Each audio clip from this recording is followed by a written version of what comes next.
Okay. So, can you still see my screen? Okay, yeah. Which is also the same thing as saying negative 19 plus negative 11.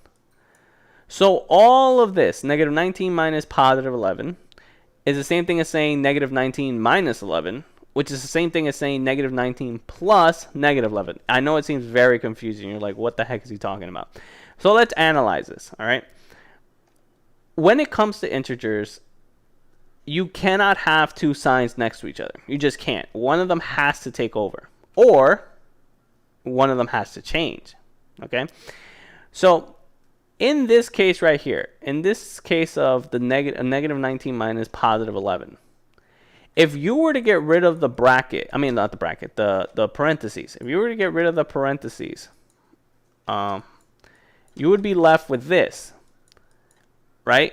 If they showed you the sign. And actually it wouldn't even be a plus sign. You know, you would have, like I told you, you have to start thinking them as positive or negative signs, right? You would be left with this. Well, that's why I said that if you look at the arrow, you're basically just turning that into negative 19 minus 11.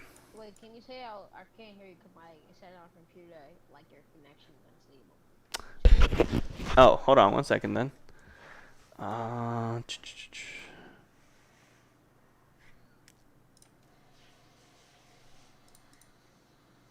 This is back now. This like on my side, it said your connection is unstable. Yeah, let me just sign out of a few things real quick. All right, sorry about that. Can you hear me now? Okay, so let me start from the top. So you see this negative 19 minus positive 11. If you were to get rid of the parentheses, you're left with negative 19 minus positive 11, which turns into negative 19 minus 11 because the negative sign takes over. You cannot have a positive and a negative sign right next to each other. The negative takes over. And so you're left, these two are basically the same thing, right? Negative, and let me make this a little bit better of an arrow because that looks ugly. These two are basically the same thing. Negative 19 minus positive 11, negative 19 minus 11. Same exact thing. They will both give you 30 as an answer, negative 30 as an answer, all right? So now, what about the last one? Well, the last one is almost like saying the exact same thing. Negative 19 minus negative 11. If you were to get rid of the parentheses in this problem, guess what? You were still going to be left with this right here, negative 19 minus 11. You notice how this is the equation in the middle? Because all of these come back to this. Both of these on the left and the right come back to this equation right here, right? They all come back to this. Because as soon as you get rid of those of this parentheses on this side, the negative is going to take over, which is just going to give you negative 19 minus 11. As soon as you got rid of this one on this side right here, right? I mean, we actually derived negative 19 minus positive 11 from this. We just got rid of the parentheses. As soon as you do that, the negative takes over and you're left with negative 19 minus 11. So what I need you to understand is when it comes to negative numbers, as soon as you're trying to subtract a negative from, as soon as you're trying to subtract any number from a negative, you're just gonna end up going back into the negatives. All right. Actually, hold on. Come on. There we go. All right. So that's negative 30. All right. So I'm gonna clear all this because the answer is just this: negative 19 plus negative 11. All of these are not correct. Like for example, this one is kind of on the closer side. 11 minus 19 is still a negative number, but it's a negative 8. It doesn't give you negative 30. This is definitely not it because that's just two positive numbers being added together. This one's kind of tricky because you're like, okay, well, this is a negative 11, which corresponds to this negative 11, right? But this is a positive 19. This is a negative 19. So that should be your giveaway. You're like, oh, wait a minute. There's no negative sign here. All right. The only way this would work is if this was a negative sign. Is if there was a negative sign with the 19. If there was a negative sign with the 19, then this would actually also be a correct answer. All right. But since that's not the case, if you get rid of the parentheses, well, guess what? It just becomes negative 11 plus 19. And that is not the same thing as this one up here. All right. Okay. So A is your answer. Next question.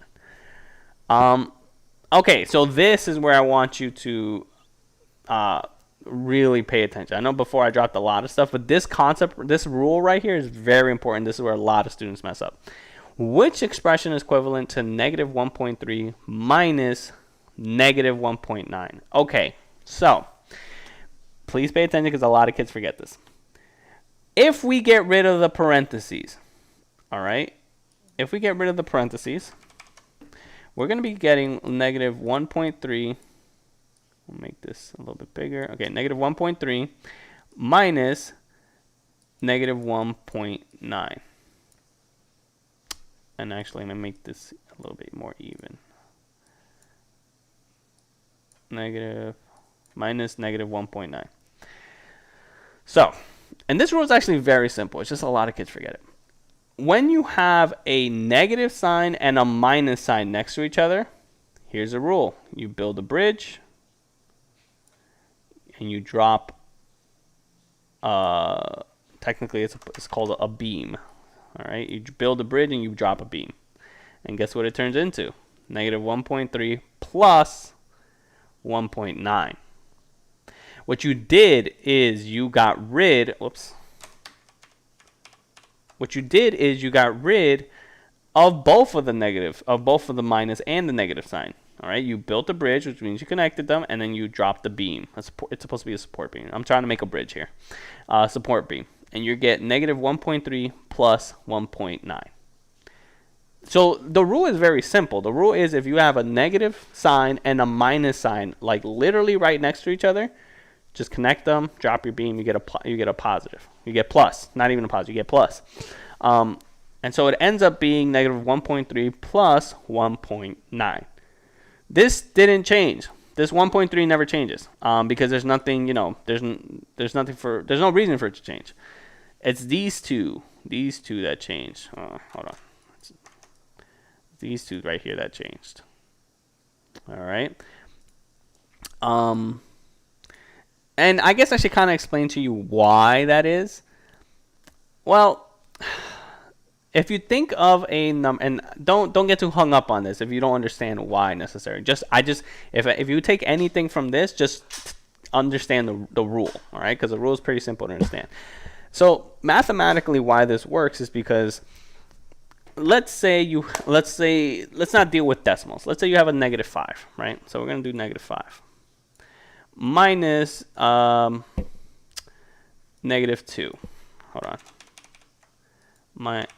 Minus negative 2. All right. So what happens here is you imagine a number line, right? Let's actually draw one real quick. You imagine a number line, all right? And on the number line, this is 0, this is negative 5. Okay. So initially, what you'd think is that the problem is telling you, well, what you're used to thinking when you're going to move deeper into the number line, into the negative side, is you're saying negative 5 minus 2, right? Or negative 5 minus positive 2, right? Because I told you, if you have a positive and negative next to each other, the negative takes over, okay? And I'm going to write these rules down and I'll send them to you. But in this case, what you're trying to say logically is, all right, you're saying I'm going to subtract a negative 2. Not that you're going to subtract 2, that's different. Saying you're going to subtract 2 from negative 5 is different from saying you're going to subtract negative 2. It's kind of like saying, since they're both the same sign, right? Since the negative 5 is negative, obviously, and the negative 2 is negative, and they have the same sign being negative, as soon as you try to subtract them, right? It's like you're doing basic math at this point. It's like you're saying 5. It's the same thing as saying, or it's not the same thing. It's similar as saying 5 minus 2, right? 5 minus 2, they're both, 5 is positive, 2 is positive. And as soon as you try to do 5 minus 2, that's simple math. You just get 3, right? This is the exact same idea. Since both of these numbers have the same negative sign, right? It's -5 and -2, and you put a minus sign in the middle, it's like you're saying you're going closer to the 0. Just like this is going closer to the 0, this will also be going closer to the 0. All right? Now, like I said, if you really don't understand that, that's fine. All right? You don't. That's not something that you really have to think about. What I do want you to understand, though, is that as soon as you have that, where you see a negative and a minus and a negative sign next to each other, just build a bridge. And actually, a lot of the time, you'll see it like this, so it makes it even a little bit easier. If you see it like this in the parentheses where they're right next to each other, well, build a bridge, connect them, all right? And use the parentheses as your support beam. And you get -3 plus -1.9. All right? Okay. Get rid of this. All right.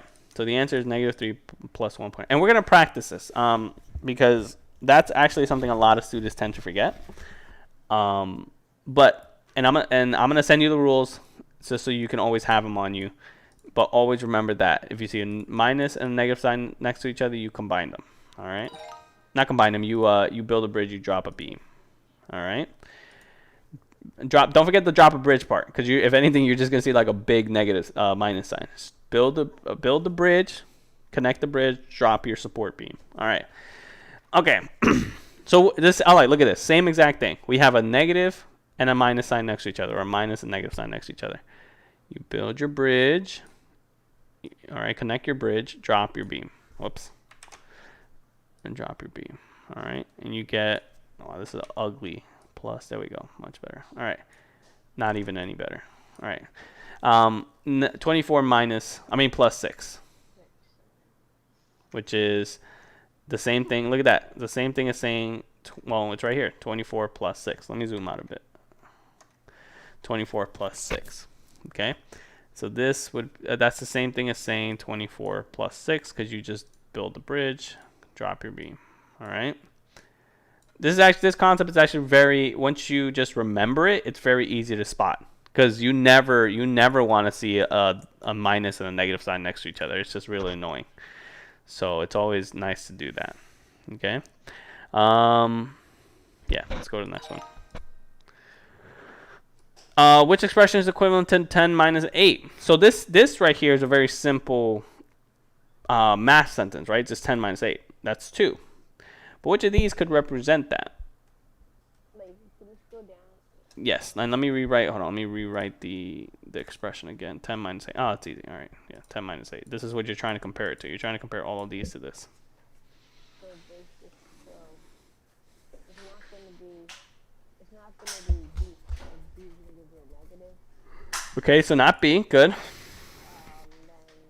for A, it is not A. It's not A, because you're actually going deeper into the negatives. All right. Because you're doing -8 minus 10. Remember, as soon as you subtract any number from a negative, it's going deeper into the negatives. All right, keep going. And then D, if you build a bridge, so then that would be 10 plus. Mm-hmm. Yep. 10 plus -8. No, just 10 plus 8. So, yeah. So here's the thing about the bridge. The bridge gets rid of the negative sign. That's why you connect it, because it just gets rid of it. It gets rid of both the minus sign and the negative sign, and this just ends up becoming positive, all right? Or not positive. You just have to think about it as becoming 10 plus 8, all right? Okay. So, yeah, so it's not D, it's C, all right? 10 plus -8 is the same thing as saying 10 minus 8. They will both get you 2. They're both saying the same thing. If you take a positive and you combine it with a -8 or a negative, well, depending on what the number is, it's either going to go deeper into the negatives or just closer to 0. All right. Okay, good. All right. I think we have time for one more lesson real quick. Give me 1 second. Where's my phone? Oh, it's the camera. So, next question. So subtracting. this is where you're going to see a lot of the bridge. So these should be a little bit quicker now that you know the rule. So remember, I'll help you with the first one. You drop, you build your bridge, you drop your beam. So now it's -7. Whoops. -7 plus 7. What is that? Yeah, exactly. All right. This is -3 minus 6. Remember, you're taking a negative number and you're subtracting.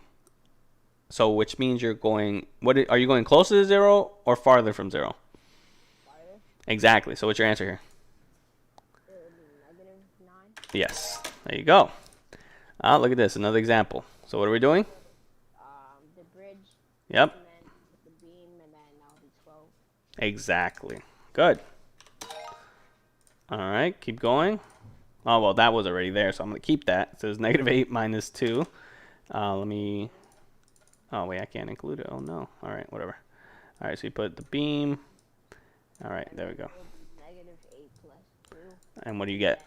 It will, so it will be a negative. It will go further back. Nope. Remember. So that was if you're subtracting from a negative. This time you're adding, so you're going closer to the 0. -6. Exactly. All right, let me clear this. Hold on. There we go. -7 minus. Again, remember this one is you're subtracting something from the negative.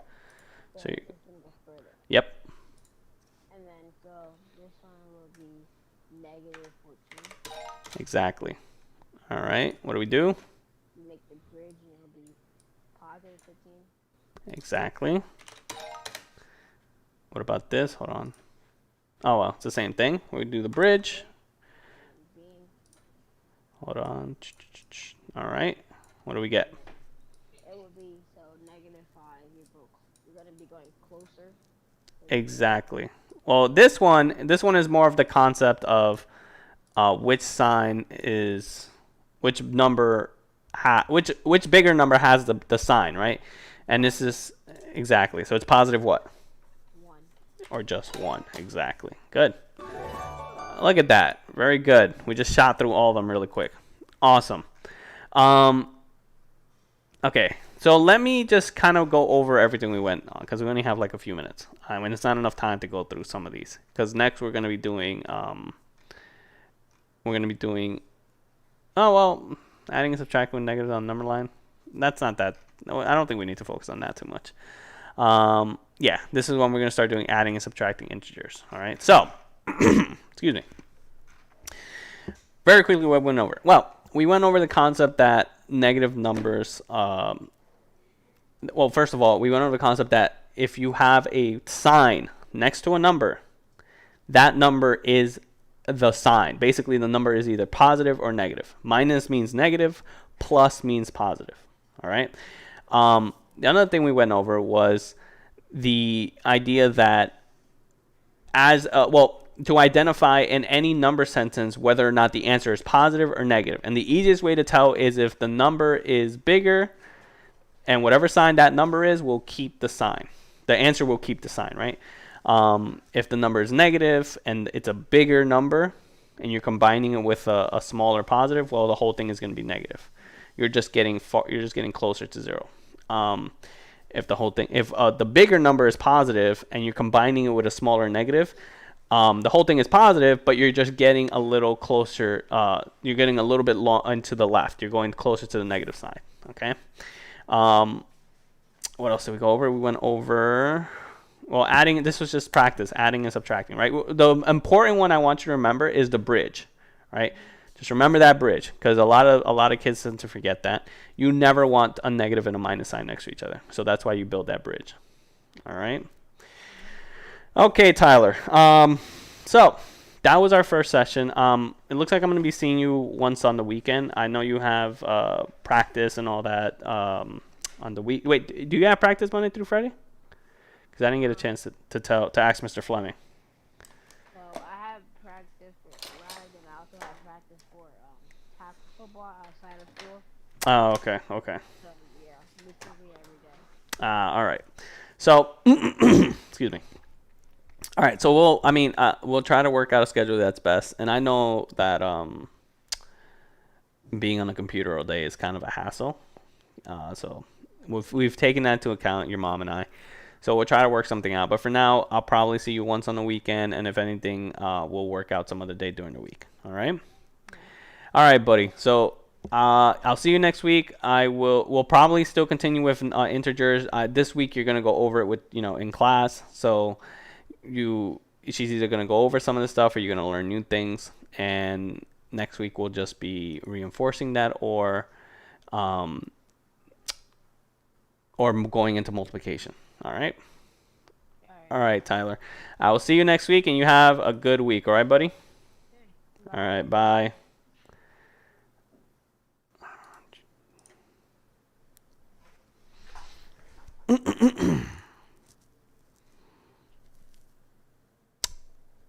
Hello?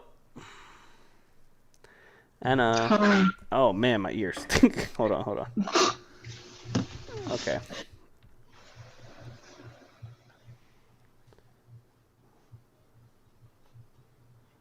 All right. Can you hear me?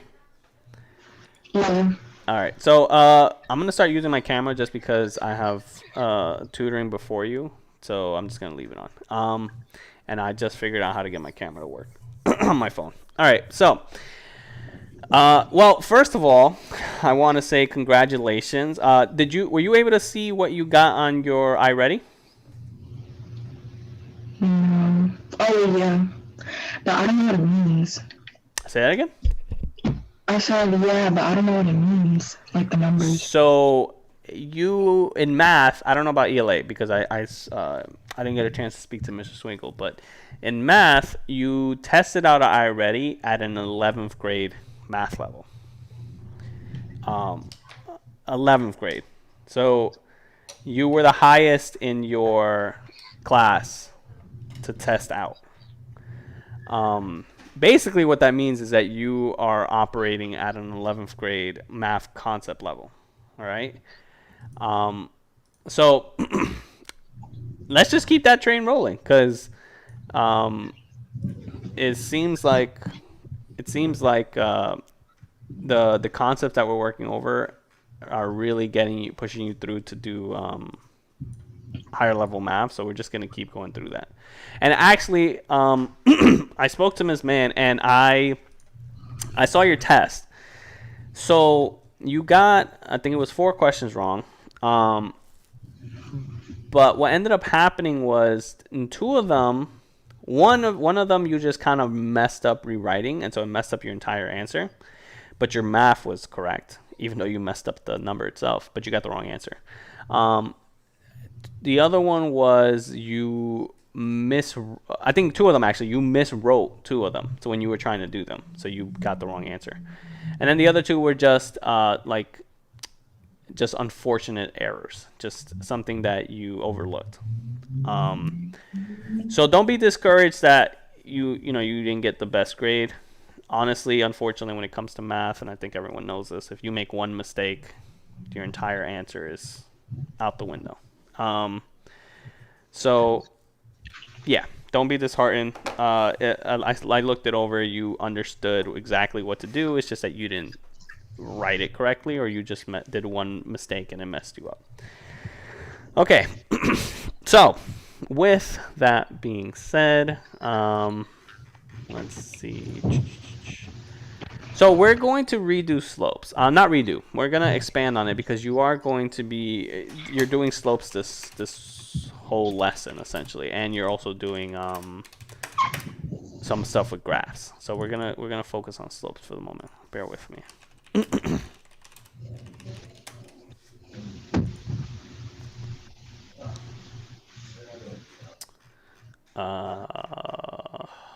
Where is it?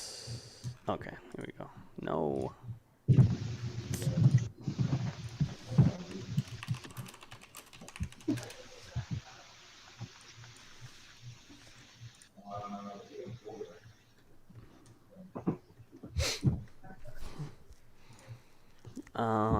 Okay. Come on, load up. Here we go. All right, so check this out. I'm gonna share my screen.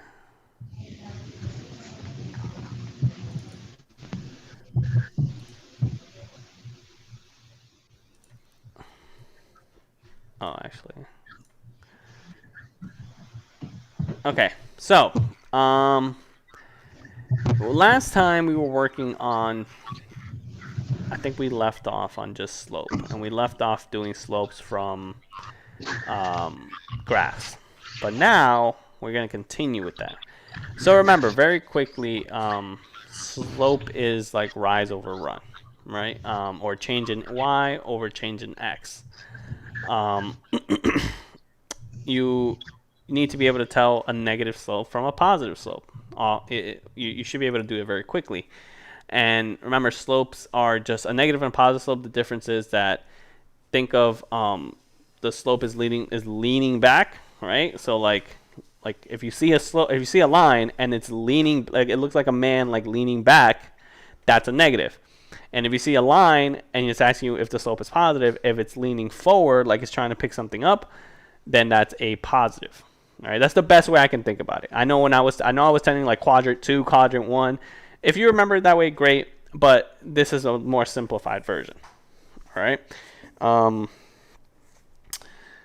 So yes, so that was for the negative and positive slope.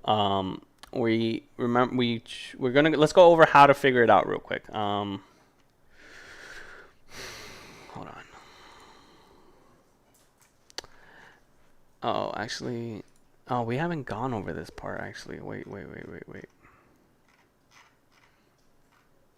Okay, so we did leave off on negative. Okay. So now let's talk about how to find a slope from 2 points. All right.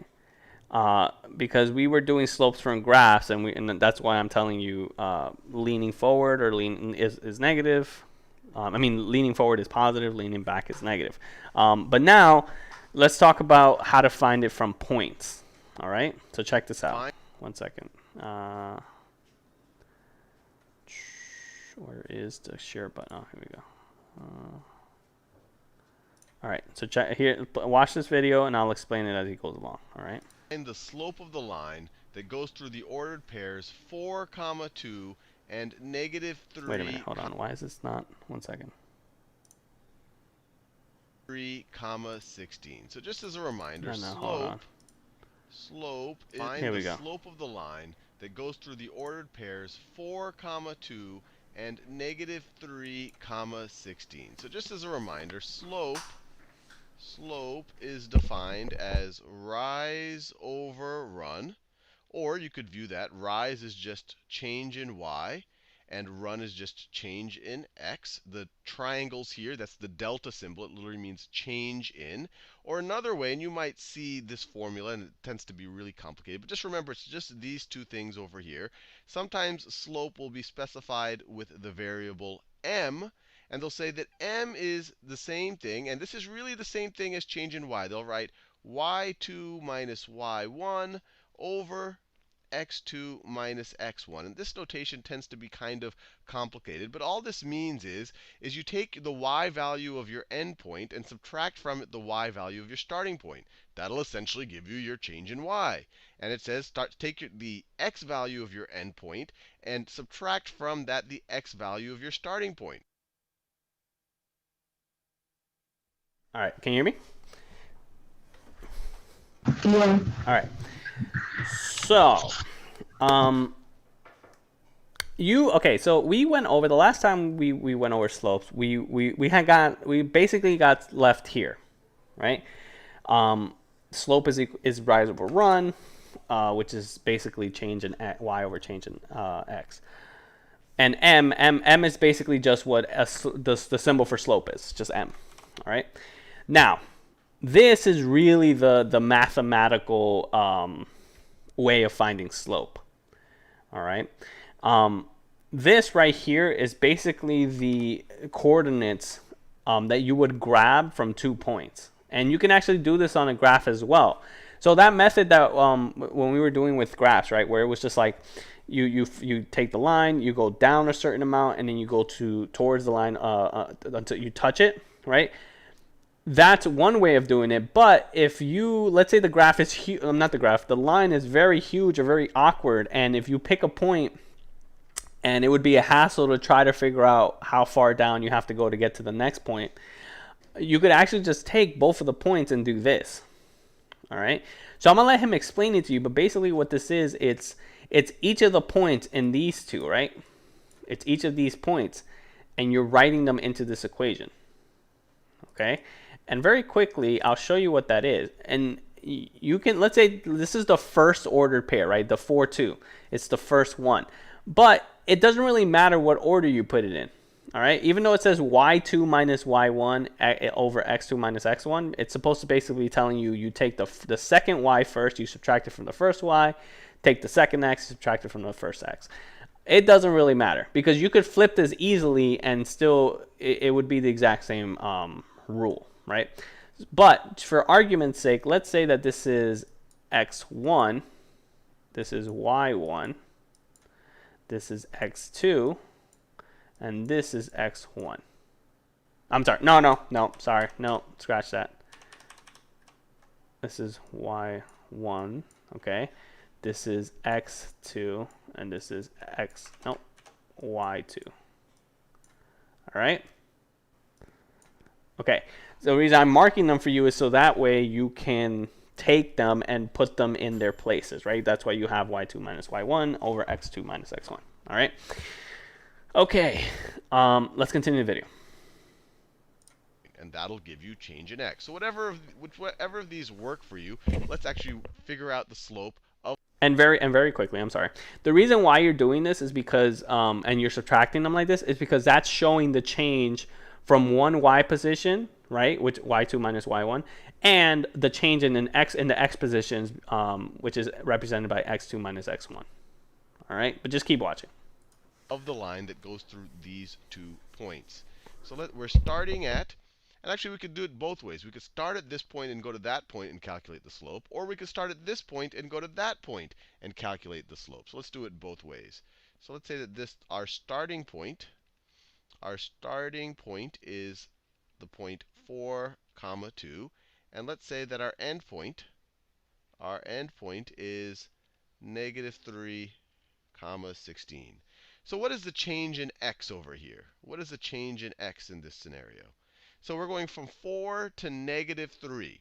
If something goes from 4 to -3, what was its change? Well, you have to go down 4 to get to 0, and then you have to go down another 3 to get to -3. So our change in x here is -7. Actually, let me write it this way.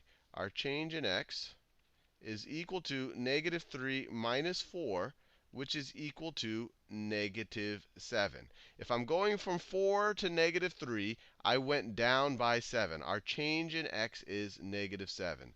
Let's do the same thing for the change in y. And notice, I implicitly use this formula over here. Our change in x was this value, our endpoint, our end of x value, minus our starting x value.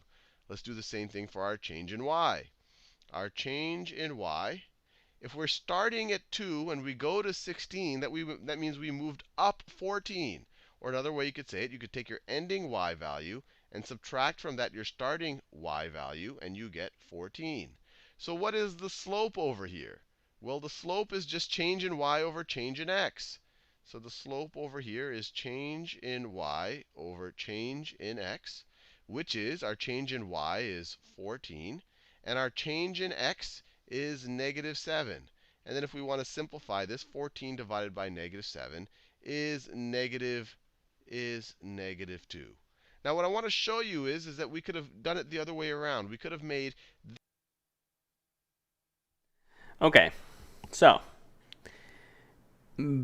I don't like the way he kind of showed you. But basically, let me show you the kind of easier way to understand, I think. If you, come on. So I identified each one for you, right? 4 is x1, 2 is y1, -3 is x2, 16 is y2, right? Okay. So now you just put them where they're being represented, right? You do 16. Actually, I'll make this bigger. You do 16 minus 2 over -3 minus 4. Okay? And this is just like, now you're just gonna write what each of them is equal, what each of them is equal to, right? So 16 minus 2 is, well, that's 14 over negative 3 minus 7, which is negative 7. So this is the exact same thing he got, right? And then you're gonna do you can divide them. So 14 minus negative 7 is equal to negative 2.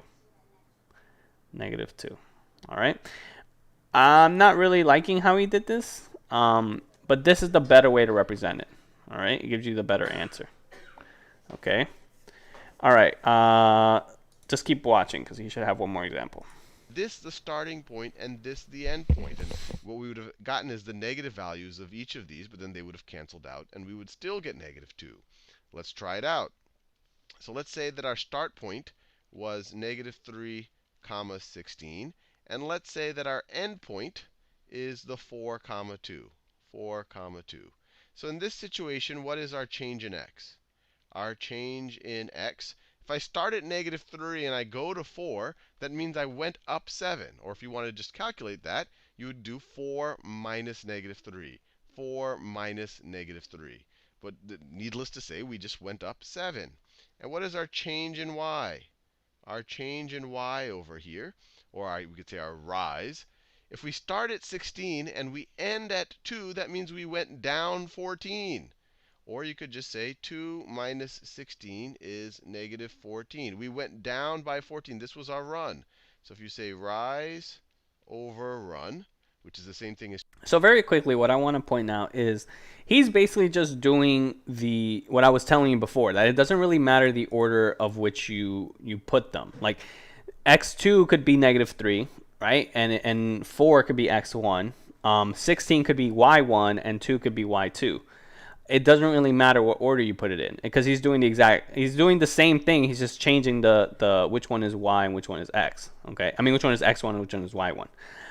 But you still get the same thing. Even though you get negative 14 over 7, if you still do the division, guess what? You still get negative 2. All right, so keep watching. It's change in y over change in x. Our rise is negative 14, and our run here is 7. So notice these are just the negatives of these values from when we swap them. So once again, this is equal to negative 2.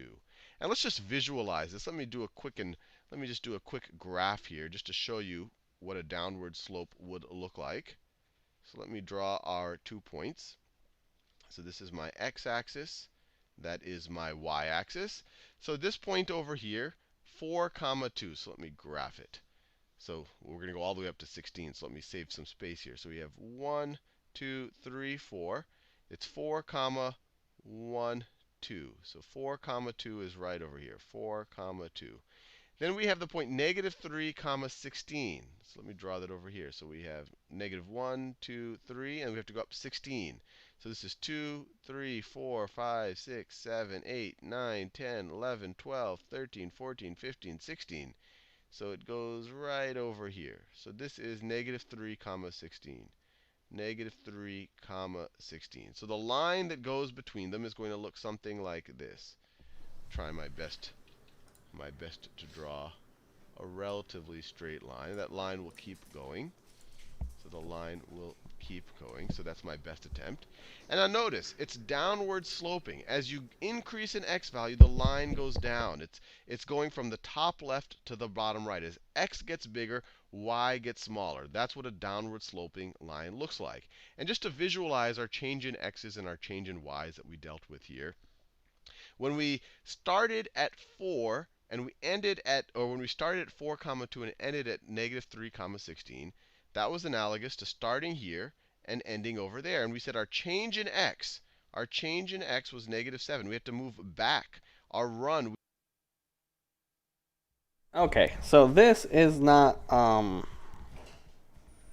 like this doesn't really matter. He's just explaining it based on excuse me. He's just explaining it based on a graph, right? Like what it would look like.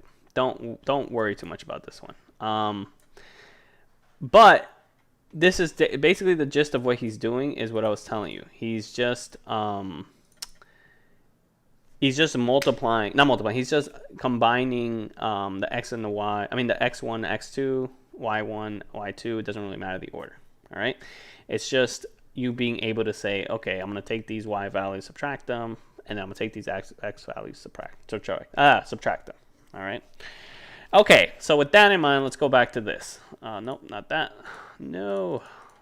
Where is it? Darn it. Hold on. Find the. Gotta go back here, right? Nope. Hold on, Anna, bear with me. Oh no, did I not keep it open? Oh man. Oh, here we go.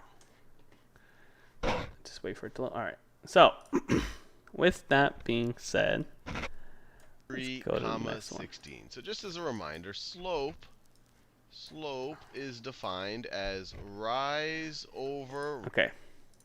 So check this out now. All right. So that was from 2 points. Okay. Now, let's talk about. Actually, no, we're not going to talk about the equation just yet. Let's practice that. All right. Let's practice the equation one. I mean the 2 points one. Okay. So this is the question is, what is the slope of the line through 1, -1, and 5, -7? All right. So it's going to be x2 minus, not x2, sorry, y2 minus y1 over x2 minus x1. Okay? All right, so with that in mind, try to figure this out. All right? And tell me what the slope is.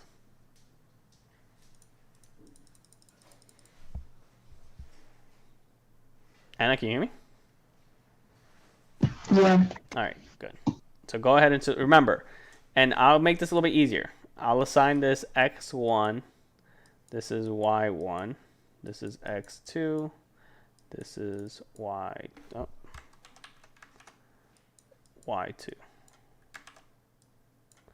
Okay, so go ahead and try that out.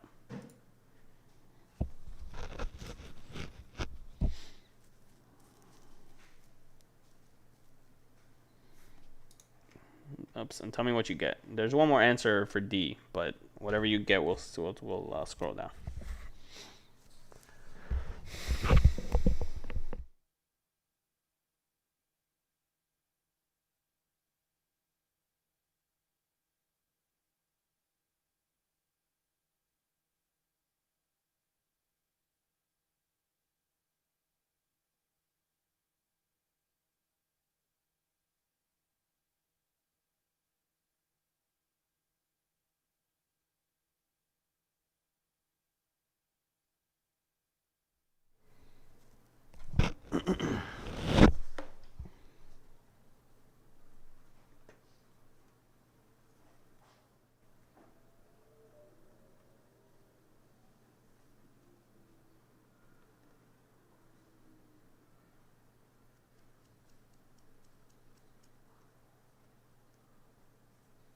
And if you're stuck, let me know. I'll help you out.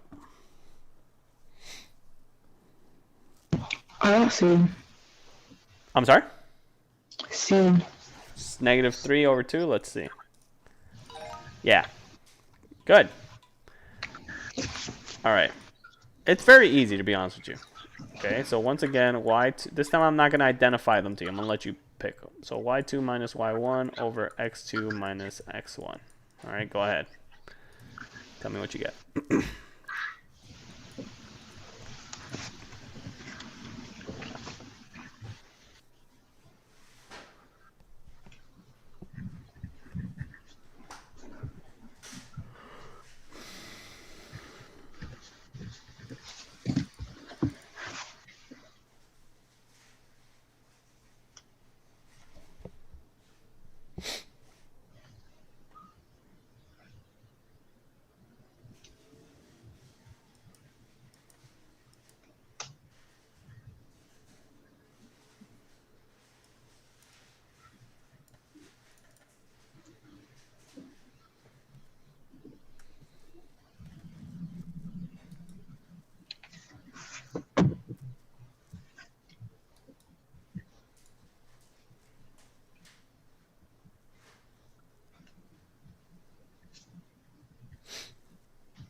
I'm -8. I'm sorry? -8. -8. Okay, let's see if that's, yeah. Oh, -8. I see +8. Oh, wait, no. Sorry. B. My bad. Yeah. All right. Good. Okay. All right, so this is pretty easy. It's not that hard, to be honest, to find the slope from 2 points. All right, go ahead. Next one.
Hmm. I got A. Okay, let's see. Good. All right. Last question. Go ahead. Try this one out.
How's it going?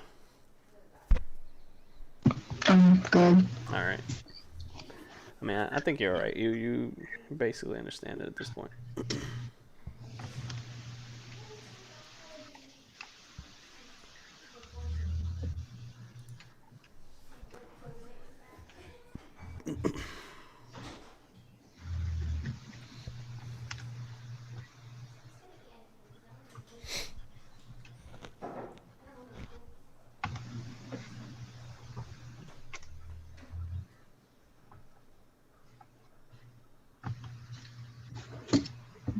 I don't know if I've seen you before.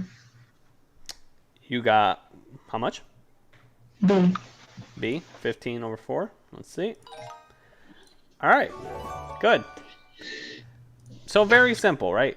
And honestly, pretty sure I told you, but slopes are pretty easy. It's not too complicated. It's just that one formula. That one formula is what's going to get you through the whole thing, to be honest with you.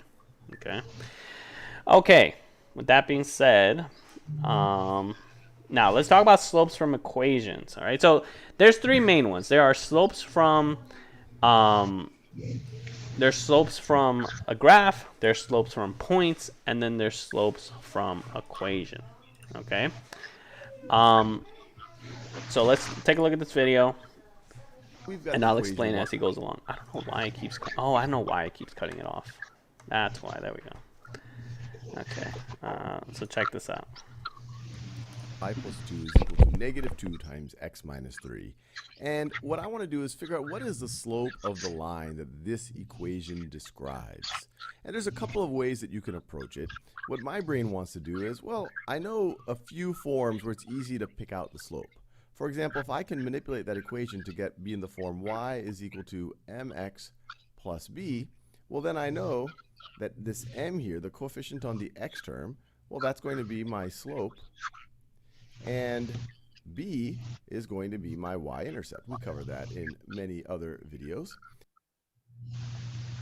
Just to kind of, I did show you y equals mx plus b, right? M is just what's the representation for slope is, right? That's a symbol. And b is your y-intercept. Now, b necessarily, it doesn't always mean your y-intercept in other equations, but when you're dealing with graphs, and when you're dealing with this specific equation, it does deal with your y-intercept. All right? Let's keep going. Another option is to get into point slope form.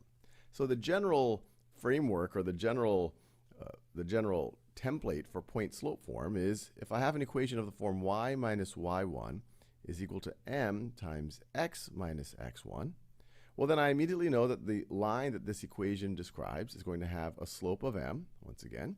And here the y-intercept doesn't jump out at you. Let me make sure you can read this over here. The y-intercept doesn't jump out at you, but you know a point that is on this line. In particular, you know that the point x1, y1 is going to be on this line, x1, comma, y1. So let's look at our original example. So it might immediately jump out at you that this is actually in point slope form. You might say, well, okay, I see I have a minus x1, so x1 would be 3. I have my slope here, and that answers our question. Our slope would be negative 2. But here it says plus 2. I have to subtract a y1.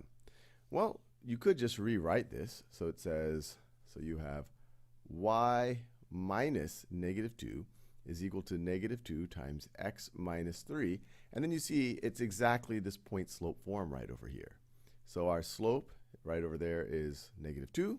And then if I were to ask you, well, give me a point that sits on this line, you could say, all right, an x1 would be 3, and a y1 would be negative 2. This point sits on the line. It's not the y-intercept, but it's a point on the line, and we know the slope is negative 2. Now another... All right, very quickly, just to kind of clarify this, because he just threw out a bunch of stuff. Darn it, why can't I? Let me go... This is blocking it. But up here, right? Darn it, hold on. One second. Can I get rid of this? No, I can't. All right, well, whatever. So, here we go, better. So here, up here, we have y plus 2 equals negative 2x minus 3. Basically, what he's saying is, so let me go back for a second. M here, the coefficient times x, you know, have a slope of m, once again. And here, the y-intercept doesn't jump out at you. Let me make sure you can read this. My y-intercept. We cover that in many other videos. Another option is to get into point slope form. So the general framework or the general template for point slope form is if I have an equation of the form y minus y1 is equal to m times x. Walk the dog. Minus x1. Well, then I immediately know that the line that this equation describes is going to have a slope of m, once again. And here, the y-intercept doesn't jump out at you. Let me make sure you can read. So, all right. This is what you're doing here, all right, is you have basically this is the format, this bottom one, this blue one, is the format by which this top one is written. Okay? And what it's saying is he's just giving you the representation, and this is point slope format. And what that means is you're given the y, the y value, right? You're giving a y1, and the y value is the change over y, right?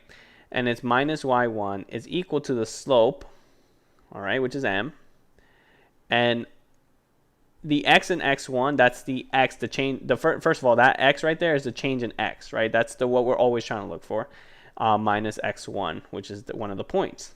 All right. So later on, he goes on to tell you how. Actually, let's rewatch this part. You know that the point x1, y1 is going to be on this line. x1.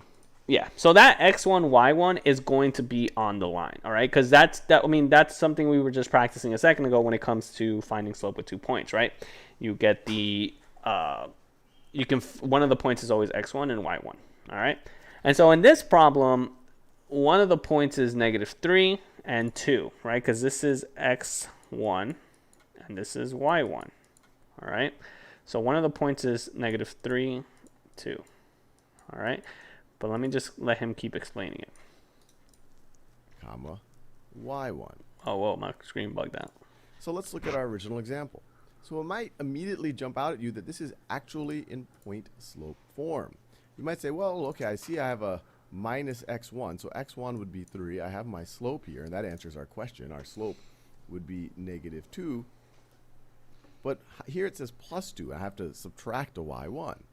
Well, you could just rewrite this. So it says, so you have y minus -2 is equal to -2 times x minus 3.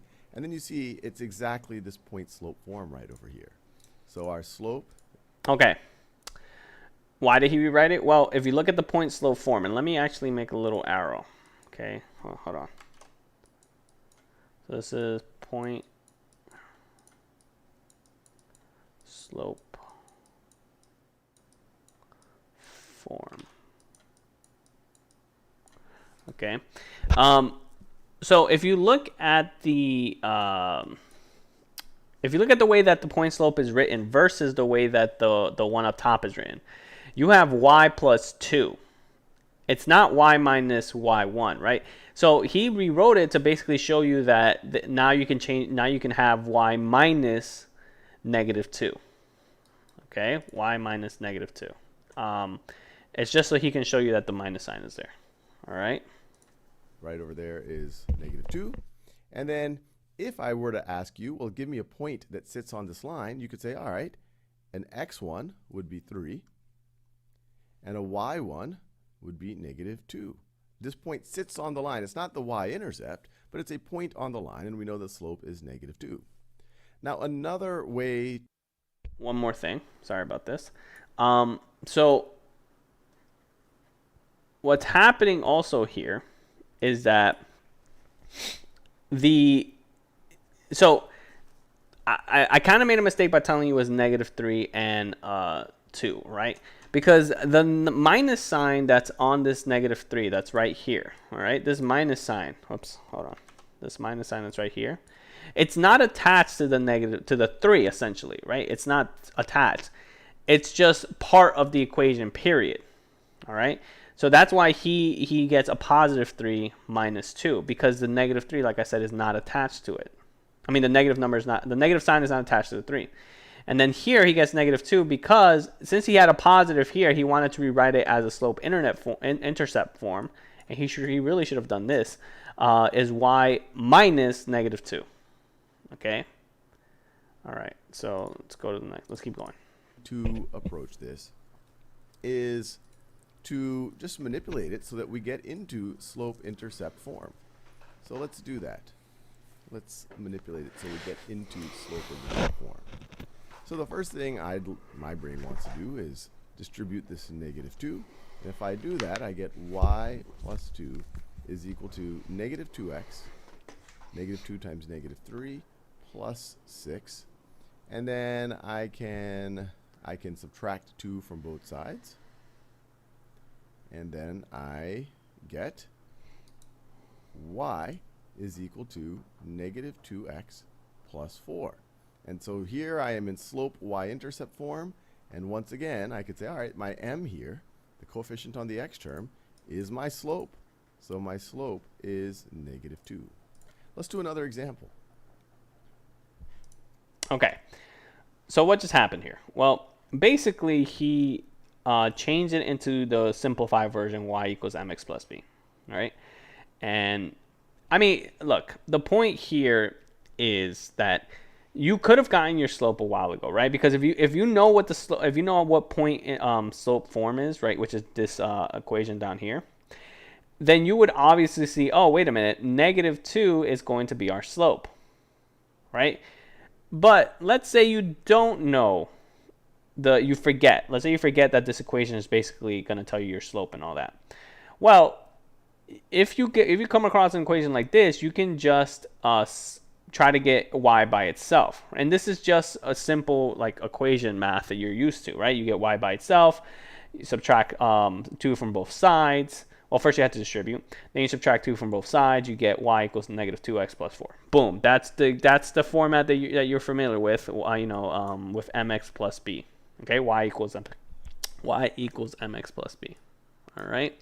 So, with all that being said, I wanna. I'll let him do one more. All right. So check this out. So here, this equation doesn't immediately go into either one of these forms. So let's manipulate it. And if it's in either one of them, I like to get into slope y-intercept form. It's a little bit easier for my brain to understand. So let's do that. So let us collect, well, let's get the x's, let's just isolate the y on the right-hand side since the 2y is already there. So let's add 3 to both sides. I'm just trying to get rid of this negative 3. So if we add 3 to both sides, on the left-hand side, we have negative 4x plus 10 is equal to 2y. These cancel out. That was the whole point. And now to solve for y, we just have to divide both sides by 2. So if we divide everything by 2, we get negative 2x plus 5 is equal to y. So this is in slope-intercept form. I just have the y on the right-hand side instead of the left-hand side. But you have y is equal to mx plus b. And so our m is the coefficient on the x term right over here. So our slope. So in this one, So in this one, what he did is that he just couldn't get from the intercept form, right? He couldn't do it. So he basically just resorted to trying to get it to equal the y equals mx plus b format. All right, and he did do that. He got y is equal to negative 2x plus 5. You could just move the y over to this left side, and it would be just y equals negative 2x plus 5. It's the same thing. All right, and yeah. Slope is once again is negative 2, and here our y-intercept is 5 in case we wanted to know it. Let's do one more example. All right, last one to check this out. Example. All right, so once again, this is in neither slope-intercept or point-slope form to begin with. So let's just try to get it to slope-intercept form. And like always, pause the video and see if you can figure it out yourself. All right, so let's get all the y's on the left-hand side isolated and the x's on the right-hand side. So let me get rid of this negative 3x. So I'm going to add 3x to both sides. And let's get rid of this 3y right over here. So let's subtract 3y from both sides. You could view this, I'm doing 2 steps at once, but once again, I'm trying to get rid of this 3x. So I'm trying to get rid of this negative 3x. So I add 3x to the left, but I have to do it to the right if I want to maintain the equality. And if I want to get rid of this 3y, well, I subtract 3y from here, but I have to do it on the left-hand side if I want to maintain the equality. So what do I get? That cancels out. 5y minus 3y is 2y is equal to 2x plus 3x is 5x. And then these two characters cancel out. And so if I want to solve for y, I just divide both sides by 2. And I get y is equal to 5 halves x. And I'm done. And you might say, wait, this doesn't look exactly like slope-intercept form. Where's my b? Well, your b, if you wanted to see it, you could just write plus 0. b is implicitly 0 right over here. So your slope is going to be the coefficient on the x term. It's going to be 5/2. Okay, so this, so in the last two, so the first one was just him trying to show you what it would be for point intercept form. These two are just basically rewriting an equation to equal y equals, to make it y equals mx plus b format, all right? In this case, he's kind of right. It doesn't look like, you know, y equals mx plus b. Well, you don't need the b all the time, right? What you definitely need all the time is the y, though, okay? You definitely need the y. And, I mean, not the y, you need the m, because that's your slope. That's always what you're looking for. And so even though there's no b on this equation, y equals 5 over 2x plus 0, well, actually, the 0 is not there, so just y equals 5 2x. It's fine, because at the end of the day, you should know, oh, wait a minute, I don't really necessarily need it in order for it to just tell me the slope. All right. Okay, so with that in mind, let's practice a few of these problems. Okay, so check this out. So slope for an equation. All right. So the equation is y minus 3 is equal to 5x plus 2. Remember, you're not trying to solve for y or for x. You're just trying to get it into y equals, hold on, y equals mx plus b format. All right. So try to get it into that format. Go ahead, give it a shot.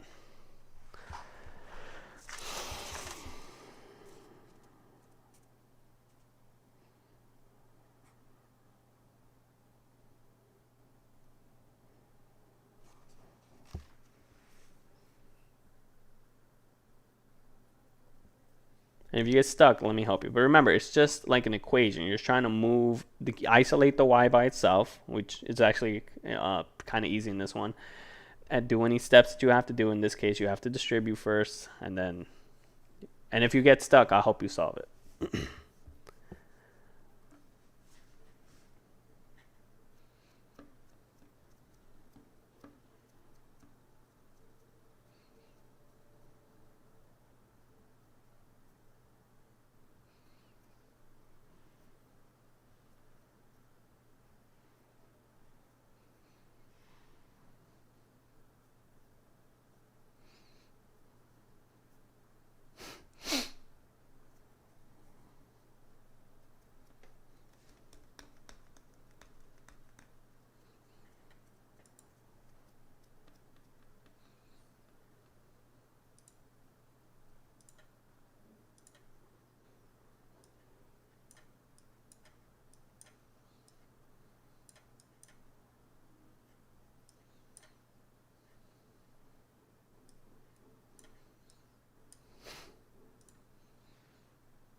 How's it going, Anna?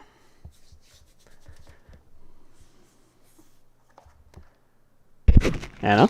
Oh. Yeah, I'm kind of confused. Okay, so let's talk about this. All right, so let's look at the equation, right? We have y minus 3 is equal to 5x minus 2. What's the first thing we're going to do here? Just, you know, it's an equation, so what's the first thing we're going to do?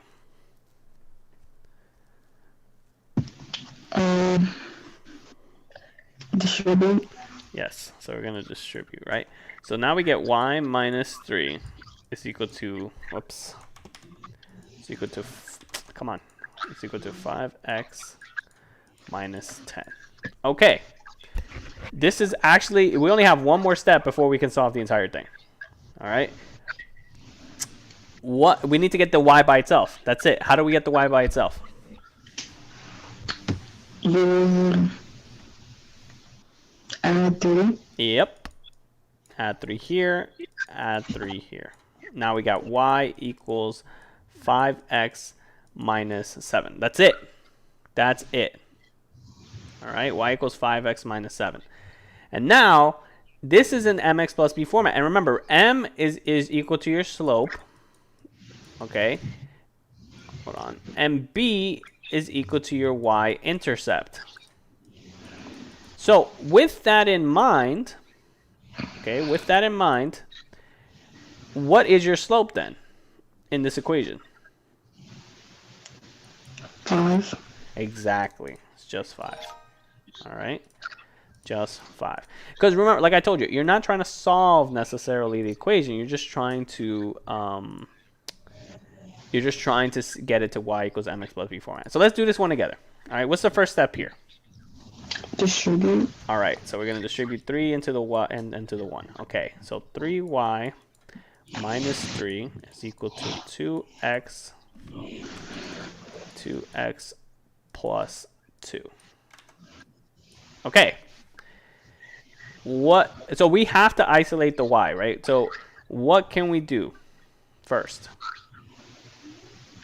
Add 3. Exactly. Good. So add 3 to both sides. That cancels out that, and you add 3 here. Now we're left with 3y is equal to 2x plus 5. Okay, we're almost done. Almost done. What's next? Subtract 3. Nope. It's a coefficient. It's attached to the variable. You don't subtract, you divide. All right? So you're going to divide everything by 3 essentially, right? So you're left with y is equal to 2x over 3 technically, right? Actually, hold on. 2 over 3 plus 5 over 3. Now, it doesn't really matter though, because at the end of the day, the coefficient is still m. So what would it be then? 2/3. Exactly. 2/3. All right. Okay. Good. All right. Try this one on your own. This one's not actually as hard as you think it is. All right. I know the x is on this side, but you can move that. You know how to do that. So give it a shot.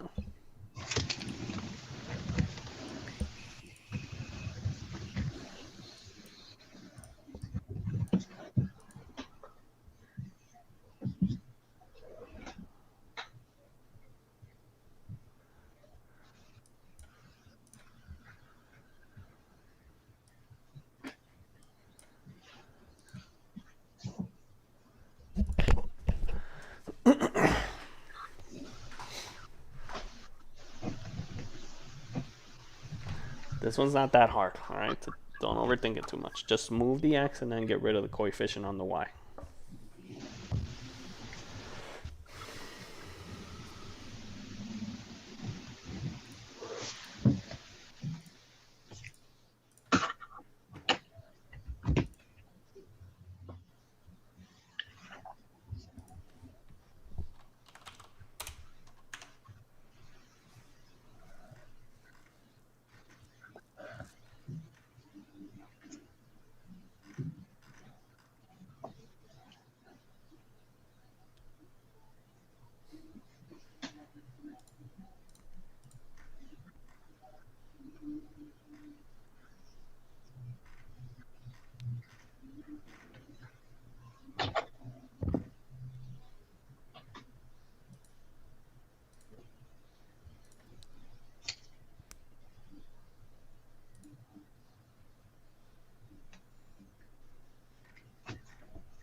How's it going? You stuck? Yeah. I'm sorry, say it again? Yeah. Okay, so let's take a look at this then. So, so we have x plus 3y is equal to 10. Okay, what can we do to try to get the y by itself first?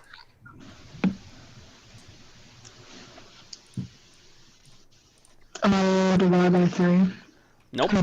That's almost always the last step. Don't divide. That's almost always the last step. What is on this side of the equation that's kind of messing us up? The x. Right. So how do we get rid of the x? Subtract. Exactly. So I think this is where you kind of got tripped up, because you're like, wait a minute, how am I going to subtract the x? There's no x on the other side. Well, there doesn't need to be the x on the other side. You can always move things around it's got to be for a purpose, right? So you can do 3y equals 10 minus x. Okay, minus x. Now, what can we do to get the y by itself?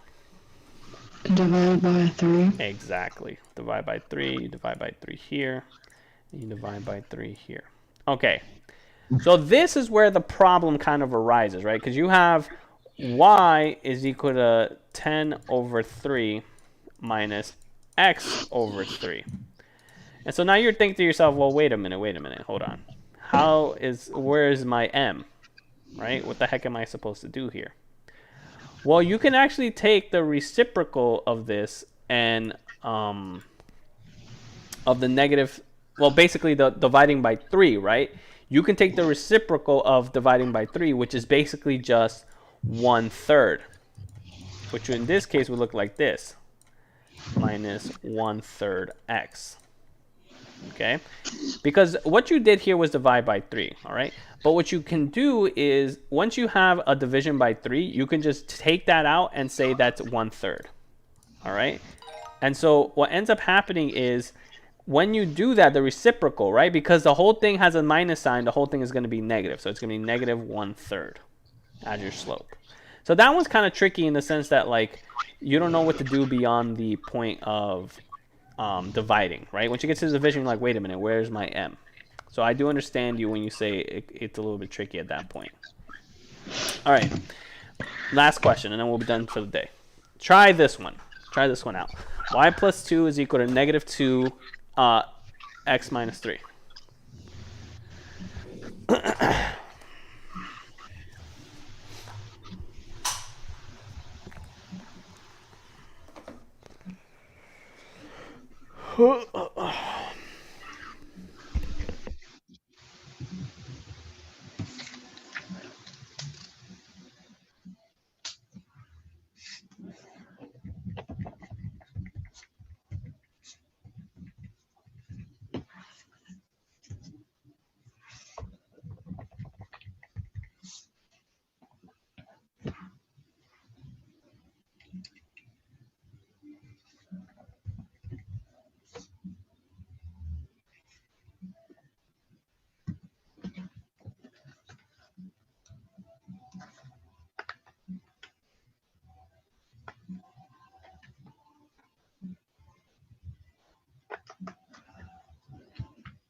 How's it going?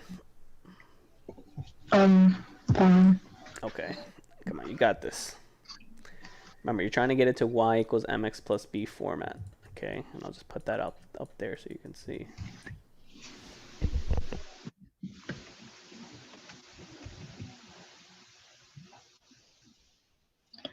See? All right, let's see. Yes, good. I'm going to assume that you did the right stuff because obviously you got the right answer. But yes, all right, you must have gotten it down to y equals mx plus b format. All right. Okay, Anna. Perfect timing. It's 12 o'clock. So very good job. So you're going to be working on slope this whole week. You're going to have a test, I think. It's not this week, right? It's next week. Pretty sure it's next week. Anyway, regardless, whenever it is, we'll try to work out a day to study beforehand. We're going to keep working on slopes because that's what you're going to be doing. And yeah, you have such a good understanding on math. I think you'll be okay. But if there's anything you need help with, and we're going to start moving into ELA too, just a heads up. And yeah, all right, Anna. So Okay. I will see you on Thursday, or maybe a different day depending on when your test is. All right. All right, Anna. Have a good day. See you on Thursday. too. Bye.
The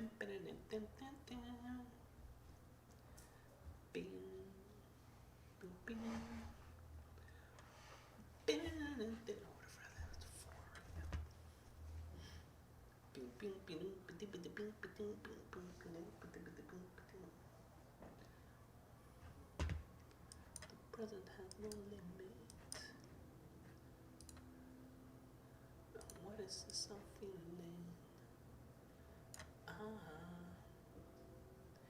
We've come too far to give up. We are. So let's raise the bar.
What we would have gotten is the negative values of each of these, but then they would have canceled out, and we would still get -2. Let's try it out.